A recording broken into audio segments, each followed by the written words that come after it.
Nicolas Ferreira, o Chupetinha, perdeu mais uma vez. É a terceira vez que ele perde nesse processo contra a Duda Salabert.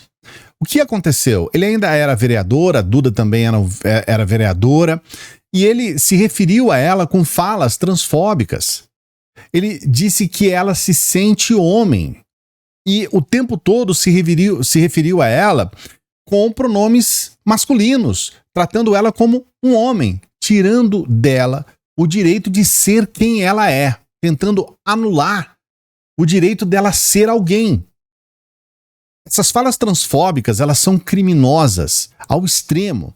E você vai perceber hoje aqui que não tem como, né? Esse sujeito ele não conhece limites, ele é um criminoso, ele é um extremista perigosíssimo. Eu vou provar isso para você. Ele é perigoso. E ele instiga nessa população, parte, né, da população que fica cultuando a ele, Bolsonaro e outros extremistas, ele instiga nessas pessoas o ódio. Ele clama essas pessoas pro ódio.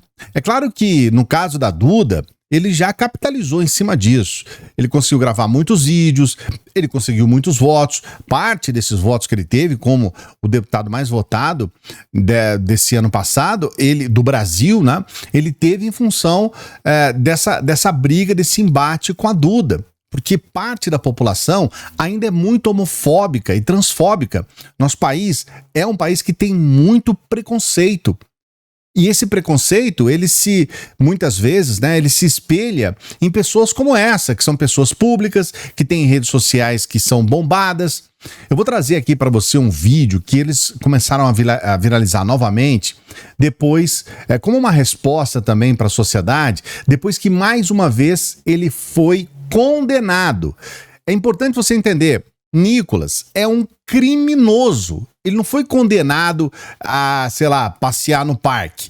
Ele foi condenado por um crime. Criminoso. Vou trazer para você esse vídeo. Salve progressistas. Eu sou o Clayson. Peço para você dar o like no vídeo. Like importante. Sexta-feira, segundo vídeo.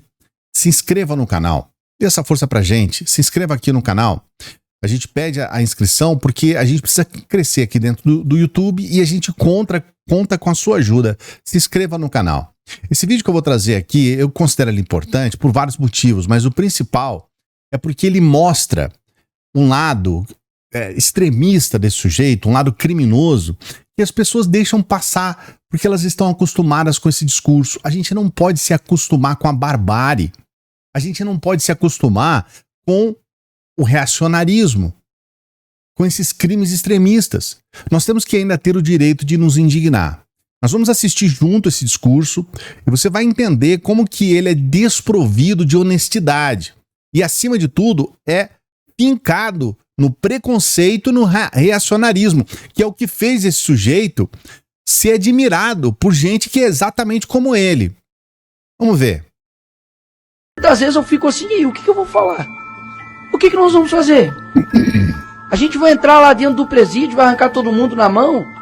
A gente vai passar para o âmbito da balbúrdia, de começar a xingar todo mundo? A gente vai começar a ir para o ato de violência? A gente vai fazer o quê? Porque afinal de contas, não há o que se fazer. Desculpa, não há o que se fazer nesse sentido. Bem, então quer dizer que a única coisa que você tem que fazer é, na força, tentar reverter alguma coisa na desonestidade e ir indo contra as leis. Indo contra as leis.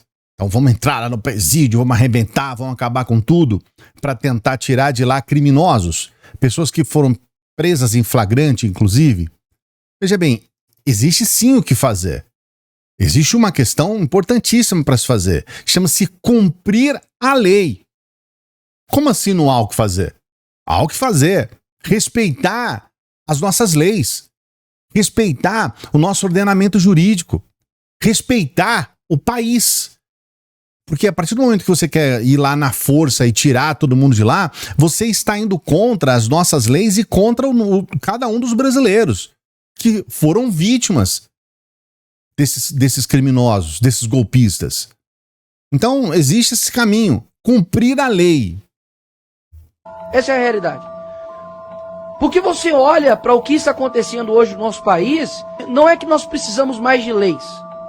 Nós não precisamos mais de projetos, não precisamos mais de PECs. Sabe o que a gente precisa? Antes de você falar o que você precisa, você não pode falar que nós não precisamos mais de lei. Que história é essa? Você se elegeu para um cargo do legislativo. Se não precisa mais de lei, se não precisa mais de projetos, se na tua opinião não precisa mais do trabalho de um deputado, então pede boné e vaza, cara. Sai fora. Sai daí. Se não precisa mais do trabalho de um deputado, o que você tá fazendo aí como deputado? Você tá aí só para gravar vídeo pro TikTok?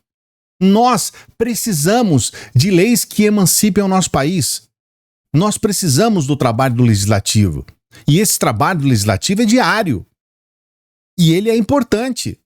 E ele é um dos tripés da nossa democracia: executivo, legislativo, judiciário. Então você está dizendo que nós não precisamos mais do trabalho do legislativo, do seu trabalho. Então a tua interpretação é que o seu trabalho é desnecessário. Então sai daí, cara. Mas vamos ver o que a gente precisa. De homens com virtudes. Precisamos de homens de coragens. Quantos mais ditadores, né, como diz Winston Churchill, nós vamos ter que apaziguar? Bom, peraí. Então quer dizer que nós precisamos de homens com virtude, porque talvez você queira se colocar nesse papel do homem com virtude. Aí você cita o Winston Churchill. Veja bem, o Winston Churchill, ele nasceu no final de 1871. Ou alguma coisa assim. O Winston Churchill morreu em 1951. Eu acho engraçado porque os extremistas, esse pessoal da extrema-direita, vive falando do Winston Churchill, porque ele esteve à frente do Partido Conservador. Mas o Winston Churchill era um imperialista. Ele era um cara que, na verdade, ele tinha um pensamento muito distante daquele pensamento que poderia transformar o nosso país hoje. Não é só isso. Os extremistas citam o Winston Churchill e se esquecem, por exemplo, de Potsdam, que foi um momento em que o Winston Churchill, né, ou vamos colocar, a Inglaterra e os Estados Unidos se uniram com a União Soviética, com os comunistas, para poder definir como seria a rendição da Alemanha. Então, quer dizer, o Winston Churchill, que vocês falam tanto, que vocês elogiam tanto, é um sujeito que, no momento crucial, ele se uniu com comunistas. Porque eu acredito que assim é. Essa é a realidade. E a história nos conta isso. Então eles ficam o tempo todo falando do Churchill, mas na verdade a realidade é essa. É um sujeito que tem um pensamento muito distante daquele pensamento que seria hoje importante para uma democracia brasileira. E, apesar de conservador, à frente do Partido Conservador, se uniu com os comunistas na Segunda Guerra. Essa é a realidade. Pode ver aí, depois você me fala. Quantos mais presidentes de casas nós vamos ter que dialogar e conversar para eles tomarem não a decisão que nós desejamos, mas a decisão correta, horas. Ué, e a decisão correta não é a que vocês desejam? Se não é, não o que nós desejamos, mas a correta, ou seja, então o que vocês desejam não é a decisão correta? E outra coisa, o trabalho de vocês é esse mesmo, é conversar. Vocês estão no negócio chamado parlamento. O negócio é falar, é conversar, é isso aí mesmo. Só que vocês se incomodam com isso. Vocês não querem entrar no jogo da democracia. É somente a imposição. Por isso que você não vê nenhuma alternativa que poderia ser a legal. Não, a alternativa legal, ou seja, cumprir a lei, não é uma alternativa. Quantas horas, senador Girão, o senhor já gastou conversando com pessoas que talvez o senhor não gostaria de conversar? Quantas horas nós já gastamos com rodas e rodas de conversas, reuniões? Olha, por gentileza, tem uma mãe chorando, tem uma filha chorando. Sabe, uma morte de uma pessoa aconteceu. Quantas mais pessoas a gente vai ter que conversar? Peraí, eles sempre falam do Clezão. O Clezão é um sujeito que ele já tinha uma série de problemas de saúde antes. Mesmo assim, ele resolveu ir até uma manifestação golpista e ele foi preso em flagrante dentro de um prédio Ele foi preso dentro do plenário do Senado. Ele foi preso lá dentro. O que esse cara estava fazendo lá dentro? Ele saiu de lá para a cadeia, porque ele estava dentro da cena do crime. Ele estava lá com a camisa do Brasil, com a bandeira do Brasil pendurada no pescoço. Estava lá. O que ele estava fazendo lá dentro? Ele foi preso em flagrante. Então, assim, o tempo todo querendo, sabe, debater. Eu lamento muito pela morte dele, lamento muito pela comoção criada na família. Ninguém quer perder um ente querido. Eu entendo todas essas questões, mas você imagina se cada pessoa que for presa hoje fala assim, não, olha, eu tô tendo uma doença, eu não posso ser preso, ou tô tendo, sei lá, alguma coisa. O cara preso em flagrante. E fica o tempo todo usando isso daí pra dizer, o STF matou e tudo mais. Que conversa fiada. O que mais vai ter? Não tem mais nada, pessoal, não tem mais nada. Então, não é que a gente precisa, doutor Sebastião, fazer algo além, não tem mais nada o que ser feito. Tem. É só cumprir a lei. É isso que tem que ser feito. Cumprir a lei. Confiar nas instituições democráticas que formam a democracia brasileira. É isso que tem que ser feito. E parar de ficar chorando. E parar de toda hora ficar querendo inverter uma situação. Inventar, mentir, distorcer. É só cumprir a lei, Nicolas. E isso me atormenta, porque eu não fui eleito para poder bater ponto aqui nessa casa. Eu não fui eleito para poder fazer o possível, não. Eu fui eleito para poder fazer aquilo que as pessoas muitas vezes não conseguem fazer. Claro, porque as pessoas não são deputados. Então você foi eleito para ser deputado. Só que você falou que não adianta nada ser deputado. Mas eles não estão conseguindo fazer e eu também não. Isso me atormenta. Atormenta porque o que você quer fazer não é a tua função. Porque você quer interferir em algo que não te diz respeito.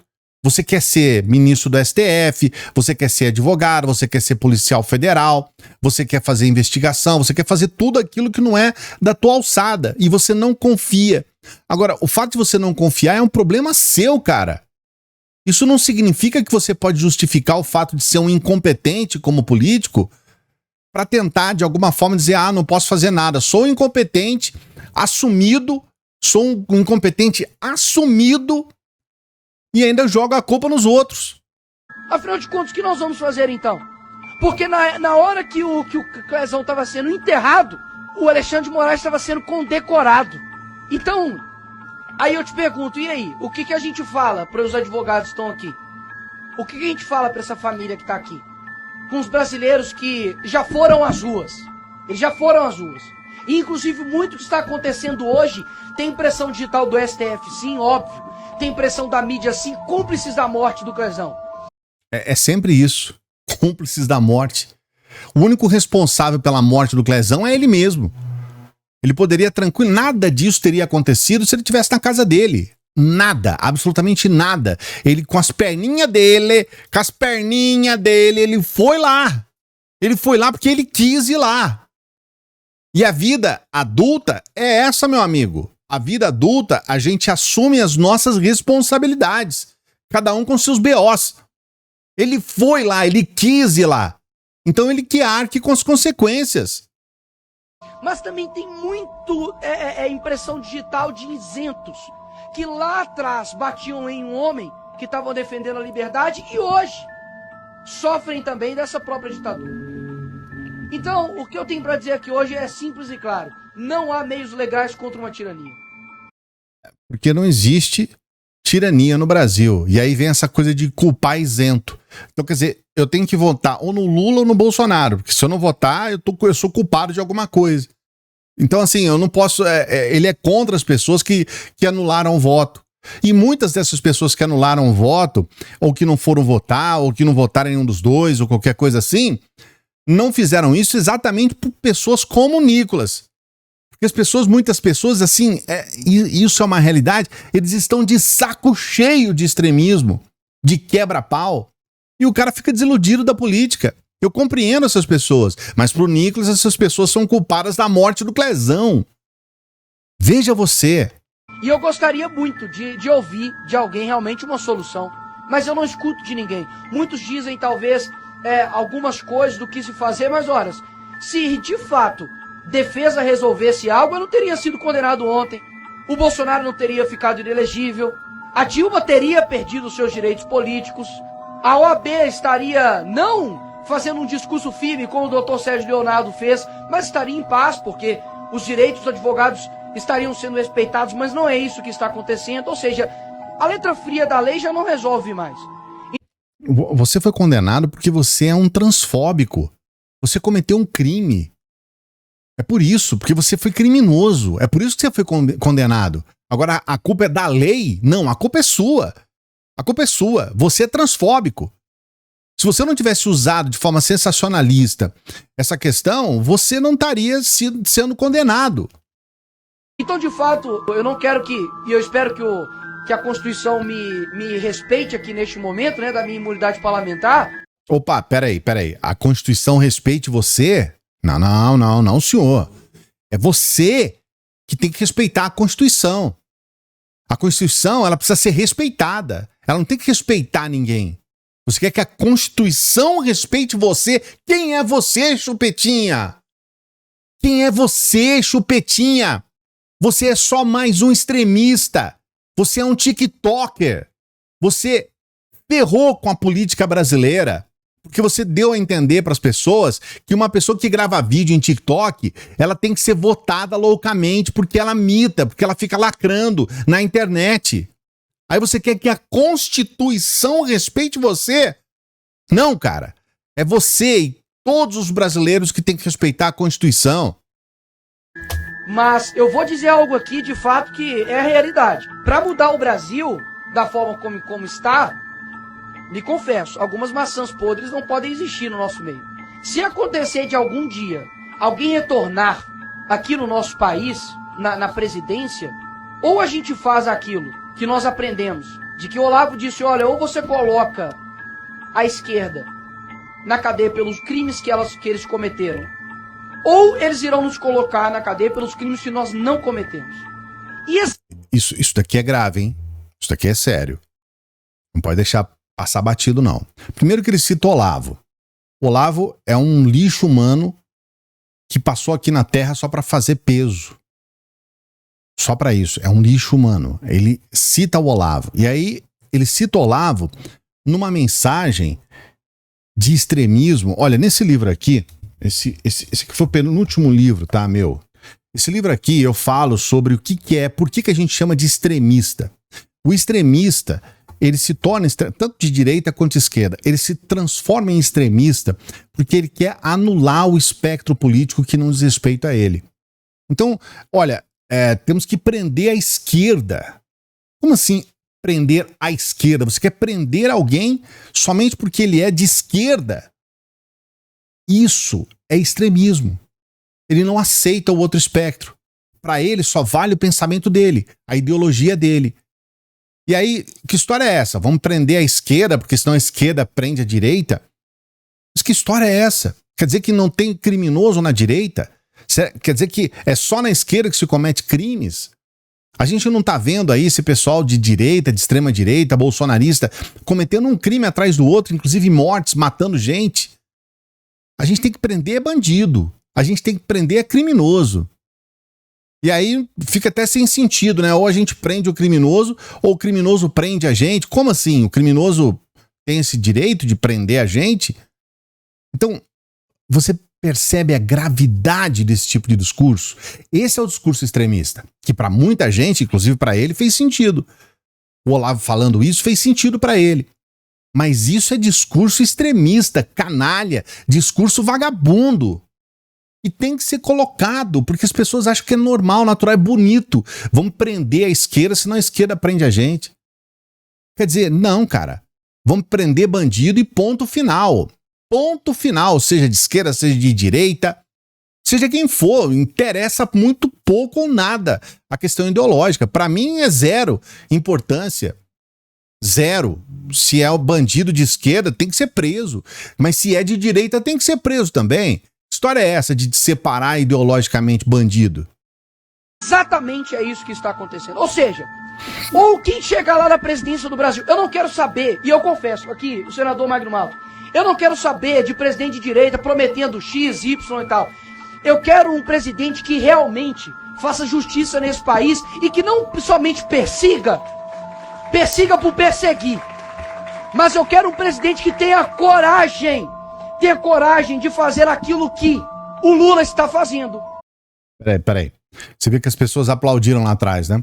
Eu quero um presidente que faça justiça nesse país. Isso não é o papel do presidente. O presidente da República não tem que fazer justiça de nada. O presidente da República tem que cumprir a justiça, tem que ser, na verdade, subordinado à justiça. Ele tem que cumprir a justiça. Agora, fazer justiça? Como assim fazer justiça? É o presidente justiceiro? É isso que você quer? Essa é a tua visão política?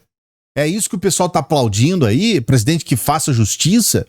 Quem faz a justiça é o judiciário.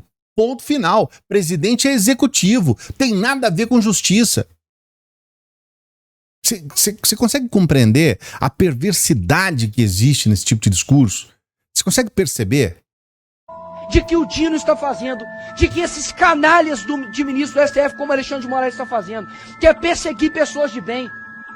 E nós não iremos perseguir pessoas de bem, não. Porque se algum dia algum homem, de fato, de coragem, mais uma vez chegar lá na presidência da República, que coloque essas pessoas assim na cadeia. Ah, sim, é um homem, né? Não pode ser nem uma mulher, né? Para ele, uma mulher não dá certo. Então é um homem que vai colocar o Alexandre de Moraes na cadeia. Essa é a visão dele de presidente. É por isso que esses caras são a favor de golpe de Estado. É por isso que esses caras queriam que o Bolsonaro desse um golpe. Exatamente por isso. Para poder prender as pessoas que estão fazendo cumprir a lei. Para poder prender as pessoas que desagradam, porque prenderam alguém do espectro político deles. Agora, homens de bem, uma pessoa que quer um golpe de Estado, que quer acabar com a democracia, uma pessoa que quer destruir o país internamente e externamente, isso é homem de bem. Porque quando você não combate o mal, você está cooperando com ele. Chega de diálogo com quem é negligente com morte de pessoas de bem. O Clezão estava trabalhando, foi para uma manifestação e foi morto por negligência de um ministro.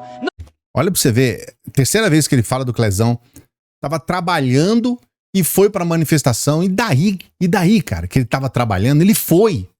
Ele não devia estar lá. Ele foi lá, ele foi preso dentro do prédio, ele foi preso dentro do Senado. Não era onde ele devia estar. Nem ele, nem ninguém. Ninguém tinha que ter invadido aqueles prédios. Então dane-se o que ele tava fazendo antes, ele estar escovando o dente, comendo uma broa.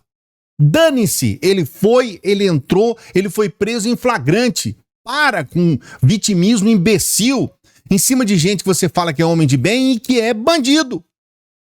Lamentavelmente. Essa é a realidade. Não tem diálogo com essas pessoas. Não estou pedindo para poder matar opositores. Estou pedindo para poder fazer justiça com quem está fazendo injustiça. Porque justiça fora de tempo é injustiça. E é exatamente isso que aconteceu com a família do Clezão. Então, o que está faltando aqui nesse país não é mais aplicação de lei. O que está faltando nesse país aqui não é mais leis e nem mais PECs e nem mais nada. É homens de coragem. E pode ter certeza que a população brasileira está cansada de gente que fala e não cumpre. Enquanto nós temos, por exemplo, o Bukele, lá no El Salvador, e é lógico, devido às proporções, Salvador é desse tamanho aqui, mas em poucos anos ele mudou a história de El Salvador. O Bukele, lá em Salvador, tem uma entrevista muito famosa dele, de 2012, que ele deixa claro qual que era o pensamento dele em 2012. Ele deixa claro, tá aí essa entrevista, tá? Ele diz o seguinte, perguntaram para ele qual que é o teu pensamento, qual que é a tua ideologia, ele disse, olha, eu sou esquerda radical. O Bukele, que é mais um que esse aqui tá citando, eu sou esquerda radical, o Bukele falou. Pode procurar aí, entrevista de 2012. Só que ele é um sujeito que ele se fez dentro da propaganda, ele se formou em propaganda e marketing e ele percebeu, ele entendeu o que era a demanda das pessoas naquele momento. E aí se transformou num sujeito que é um ditador praticamente. Um sujeito que prendeu pessoas inocentes justamente para tentar dizer, não, agora eu vou prender todo mundo, eu vou prender 1000 pessoas, porque nessas 1000 deve ter uns 10 bandidos. Então, acerto de algum jeito, eu vou acertar. mas é um sujeito que comanda um país que é... Cara, eu não vou diminuir o país, tá? Por respeito aos salvadorenhos. Mas em comparação ao Brasil... Colocou homicídio a quase zero. Enfrentou a organização criminosa. Fez a maior prisão de segurança máxima da América Latina. Muitas vezes nós olhamos para o Brasil e vemos que nós não temos condições de fazer nada. Porque a criminalidade tomou conta, porque os juízes são isso e aquilo. Deixa eu te falar, dá uma olhadinha para a Ucrânia e vê o que aconteceu. Yanukovych, estava lá um ditador ferrenho. A população lá ficou quase que 60 ou 70 dias na rua, tomando tiro da polícia de Yanukovych. Tomando tiro. Os jovens de lá, pessoas da minha idade, menos do que eu, 16, 17 anos, estavam lutando contra a tirania, porque sabiam o que era enfrentar as dores de fato de um ditador. E eles conseguiram enfrentar isso e venceram. Peraí. Calma. Não é bem assim, não. O que estava acontecendo lá era um líder que tinha, sim, ele tinha, isso é verdade, ele tinha uma ligação com o Putin. Agora, nós temos uma parte substancial da população da Ucrânia que tem, sim, uma ligação com a Rússia. O Putin colocou uma pessoa lá. Agora, quem são as pessoas que ele falando, jovens como eu, mais novos que eu? Quem era? Eram grupos como, por exemplo, o Batalhão de Azov, que é grupo nazista. Os grupos nazistas. A verdade é que antes da guerra da Ucrânia, o Putin só teve, assim, a audácia de tentar invadir a Ucrânia, porque o sujeito que estava lá era um nada. Ele tava com uma aprovação igual do Bolsonaro aqui. Agora virou herói, mas ele estava com uma aprovação lá no chão, rastejando. Então dizer, não, o Zelensky é melhor... Não, o Zelensky estava com reprovação recorde, maior até do que esse sujeito que ele tá dizendo aí que saiu, que foi retirado de lá pelos nazistas. Então tava todo mundo descontente.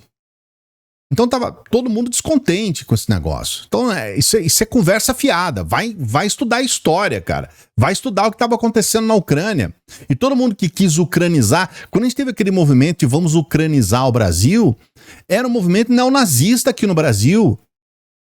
Sabe, é muita cara de pau esse cara defender isso lá no Congresso. Isso daí ele tá dentro de uma sessão da Câmara. O que falta hoje no Brasil é dizer o seguinte, de que nós iremos vencer isso. Mas não tem como vencer uma antidemocracia com meios democráticos, porque tudo que nós fizermos será considerado antidemocrático. A gente há pouco tempo estava indo para a rua para poder trabalhar e fomos chamados de genocidas. Vocês estão esperando que nós vamos ser chamados de quê, senador Magno Malta? Que nós vamos ser chamados de democráticos? Vamos conversar com um e vamos conversar com o outro? E as pessoas que nunca respeitaram a Constituição agora vão passar a respeitar? Peraí, vocês estavam indo pra rua porque vocês eram negacionistas de uma doença mortal. Muitos que estavam indo pra rua estavam indo porque estavam sendo influenciados por pessoas que simplesmente não acreditavam numa doença mortal. O líder de vocês falou que essa doença mortal era uma gripezinha. O líder de vocês não quis comprar a vacina quando foi oferecido no primeiro momento. O líder de vocês defendia remédio sem comprovação científica. Muitas pessoas tomaram essa porcaria dessa cloroquina, aquelas porcarias todas lá, e morreram. Então não é bem assim, não. Genocida, quem foi chamado foi o líder de vocês. A visão e o pensamento das pessoas é que quem se deixou levar pela conversa, inclusive como a sua, era inocente.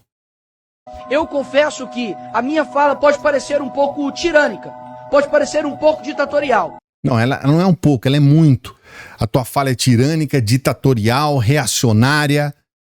É uma fala de extremista. É uma fala de ódio, de revanchismo. É muito mais do que isso. Não é um pouco, não. É totalmente. Mas ditadura por ditadura eu prefiro a minha. Obrigado. Sabe? Então assim... Sabe? Sabe? Sinceramente... e esse cara, nesse dia, foi aplaudido. Você vai ver lá no fundo as pessoas aplaudindo esse cara. Então, assim, eu vou dizer uma coisa pra vocês, não tem muito detalhe a respeito disso. Você vê claramente um discurso reacionário, vagabundo, e você vê que as pessoas aplaudem esse cara. Por quê? Porque vem nele um sentido no que ele fala, só que aqui nós estamos colocando detalhe por quem tem paciência para assistir, assistiu. Detalhe por detalhe o nível de crime na fala desse sujeito. E aí, hoje, mais uma vez, condenado pela terceira vez por unanimidade, por ser um criminoso, por ser um transfóbico. Transfobia no Brasil é crime. Homofobia no Brasil é crime, associado diretamente ao entendimento que nós temos sobre o racismo. Então é um crime que muito se assemelha ao crime do racismo, a um racista, que é também algo que, até para dizer, já dá aquele embrulho no estômago, porque a gente já tem muita gente assim no país. Mas eu quero saber o que você pensa a respeito. Espero que você tenha refletido. O nosso objetivo aqui em reacts como esse, em vídeos como esse, é levar você à reflexão. Ajudou? Serviu para você entender? Você discorda? Coloque o seu comentário aqui, a gente não é dono da verdade, tá? Você pode discordar também. Você concorda? Você achou que faz sentido o que foi dito aqui? Coloque o seu comentário. O que você acha a respeito desses discursos que a gente normalizou? Discursos de ódio e reacionarismo. Coloque aqui no seu comentário, não se esqueça de dar o like no vídeo. Dê o like, por favor, e se inscreva no canal. Olha, eu peço para você que chega até o final de um vídeo como esse, que é um vídeo longo, que dá um trabalho enorme para fazer, para editar, para colocar janelinha pequena aqui, grande ali, e corta e para e não sei o quê. Ajude o nosso trabalho. Você pode ser um patrocinador do nosso canal. Então, você tem várias formas de fazer isso, mas as principais, você pode ser membro aqui do canal. Aqui embaixo, seja membro. Clica aqui. Você pode ser um membro também do nosso Apoia-se, um apoiador do nosso trabalho. Pense nessa possibilidade, entre no nosso Apoia-se, seja um apoiador do nosso trabalho. Você também pode, se você, Cláudio, agora eu não posso ajudar, compartilhe o nosso vídeo. Tá aqui, compartilhar, tem essa setinha pro lado, compartilhe o nosso vídeo. Você também pode nos ajudar com qualquer valor pelo Pix. Qualquer valor, o valor que você puder. Cláudio, não posso. Não tem problema, nosso trabalho é gratuito. A gente vai continuar trabalhando para você. Você ajuda quando você puder. Mas se você puder nos ajudar com qualquer valor, olha, a gente agradece muito. Porque o nosso trabalho é diário e a gente precisa dessa ajuda. Tá bom? Aproveito para desejar para você um bom sábado, um bom final de semana. Daqui a pouquinho a gente volta. A gente trabalha sábado e domingo aqui, você sabe como é. Até já. Bom final de semana.